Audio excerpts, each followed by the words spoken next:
आमिर गौरी साहब, दो ज़ाविये हैं इसको देखने के। एक का मैं तज़किरा कर देता हूँ, उस पर आप अपनी राय दीजिएगा। और वो ज़ाविया ऐसे देखा जा रहा है कि सऊदी, हम तो इसको सैफरी की कह रहे हैं ना, बहुत सारा एक ज़ाविया ये है, सऊदी अरब ने तुर्की और पाकिस्तान के साथ दिफाई मुआहिदा किया है अपनी सिक्योरिटी को इंश्योर करने के लिए। इसको आप कैसे देखते हैं?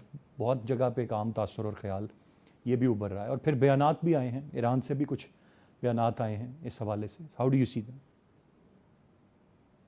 अस्सलाम। देखिए, जिस वक्त ये जिस तरह बात हुई थी अमेरिका और ईरान की जो हालिया जंग चल रही है, और अभी हमें पता नहीं कि वो कब तक चलेगी।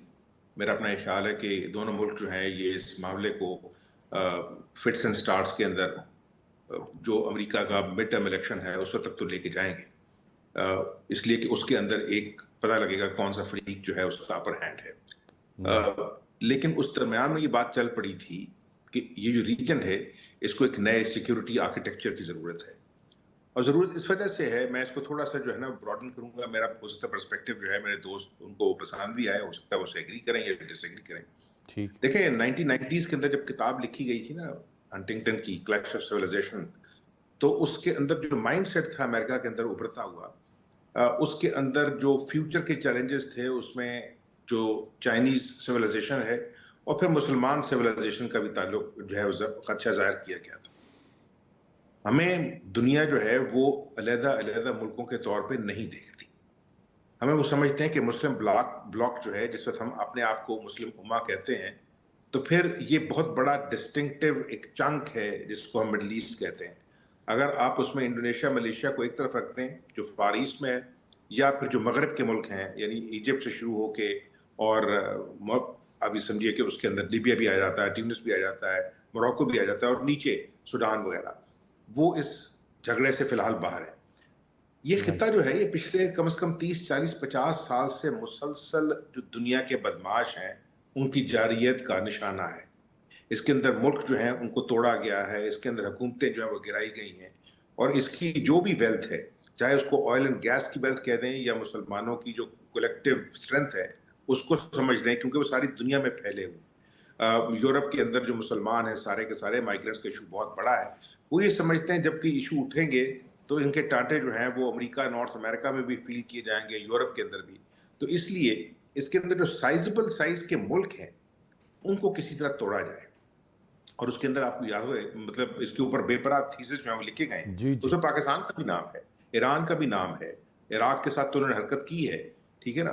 तो उस सूरत में मुझे लगता है कि जो नया सिक्योरिटी आर्किटेक्चर है, जिसकी तरफ इशारा आपको याद होगा कि इजरायली फॉर्मर जो प्राइम मिनिस्टर हैं नफ्ताली बेनेट, उन्होंने रिसेंटली कर दिया था। जब जंग शुरू हुई थी तो उनका ख्याल ये था कि वो ईरान की उस तरह जो है वो पिटाई कर सकेंगे जिस तरह उनका प्लान था, वो कामयाब नहीं हुआ। तो लेकिन उन्होंने ये कह दिया था कि जी हमने जो शिया मिलिटरिज्म है उसका तो हमने इफेक्टिवली जो है सद्देबाब कर दिया है। यानी हमने हमास के साथ, हमने हिजबुल्लाह के साथ और सीरिया के साथ, और फिर उनका जो गॉड फादर है ईरान, उसके साथ हमने बंदोबस्त कर दिया। अगला निशाना हमारा जो है वो सुन्नी मिलिटरिज्म होगा, जिसके अंदर उन्होंने बाकायदा तुर्की, सऊदी अरब और पाकिस्तान का नाम लिया है, और ये अमेरिका में तकरीर करते हुए कहा था।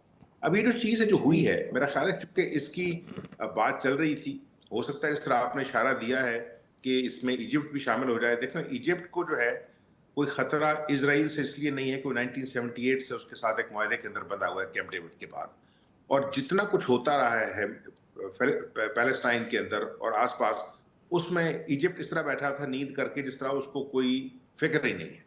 यानी पूरे का पूरा हमास जो है, जो गजा है, वो तबाह और बर्बाद हो गया है। आई हैव बीन टू गजा, ठीक है ना। जिस वक्त पिछली जंग चल रही थी 2006 में, वो चल तो हिजबुल्लाह के साथ रही थी, लेकिन I went into Gaza, I went to West Bank, और यकीन करें रोना आता है उन लोगों की हालत देख के। यहाँ से बैठ के बात करना और चीज़ है, सही कह रहे मुझे लगता था कि दुनिया का सबसे बड़ा जेल है। और हमने कोशिश की रफा के बॉर्डर पे जाने की, तो उन्होंने कहा कि भाई आपका वहां जाके सिर्फ खड़े होना आपकी मौत की नवीद हो सकता है। इन इजरायलियों ने आपकी बातें सुनी और सीधी गोली मारनी है, इनको कुछ सुनता नहीं है, इनकी ये किसी की बात नहीं सुनते।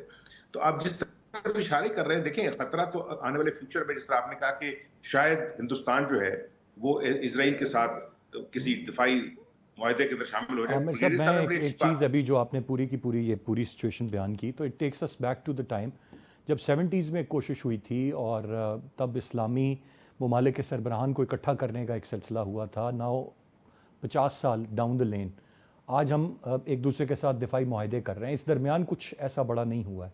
اور اس دوران جو آپ نے کہا عرب سپرنگ بھی ہم نے دیکھ لیا, بہت سارے ممالک کا جو انجام ہوا, جس طرح ان کو توڑا گیا, وہ بھی چیزیں ہم نے دیکھیں.